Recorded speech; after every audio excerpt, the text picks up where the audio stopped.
ഒറ്റ എനിക്ക് കിട്ടിയത് അതിന് 31,000 റുപ്യ അടച്ച് അതിൻ്റെ രസീത് കിട്ടിയിരുന്നു കോഴിക്കോട് കാട്ടിനുണ്ട്. അതിന് ശേഷം ഇങ്ങനെ ഓന് പോലെ ആളെ കൊണ്ടുപോകണമെന്നുള്ള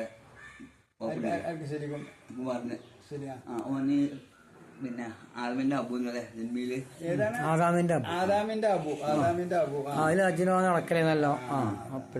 അതില് ഓന് അപ്പോൾ നമ്മളെ മന്ത്രി മുന്നേറിനോട് പറഞ്ഞല്ല ഓൻ സന്ദർശനത്തിന് ആളാക്കാൻ പറ്റുമല്ലോ ഓൻ്റെ തന്നെ. അപ്പോൾ 200 ആക്കി നടത്തിയിട്ടുണ്ട്. അതിൻ്റെ നമ്പർ പറഞ്ഞു നമ്മളെ സുബേറാണ്. പക്ഷെ നാൽക്കൈ കിട്ടിയിരിക്കാണ് എനിക്ക് കിട്ടി. അതിൻ്റെ ശേഷം പേപ്പർക്കാരൊക്കെ ഇവിടെയൊക്കെ വന്നു ഫോട്ടോ ഒക്കെ അവിടെ കഥകളൊക്കെ ഫോട്ടോ ഒക്കെ എടുക്കാണ്ട് പുള്ളി ഞാൻ 2 പോക്ക് ശരികുമാറിനാണ് ഞാൻ ബാങ്കിന് പോയിക്കുന്നു. ഈ സുബേർ കൊണ്ടിരുന്നു. ഒന്ന് അതിൻ്റെ ഫോണിൻ്റെ അടുത്ത് ഒന്ന് പോയി വന്നിട്ടു അങ്ങനെ അവിടെയൊക്കെ പോയി പോന്നു.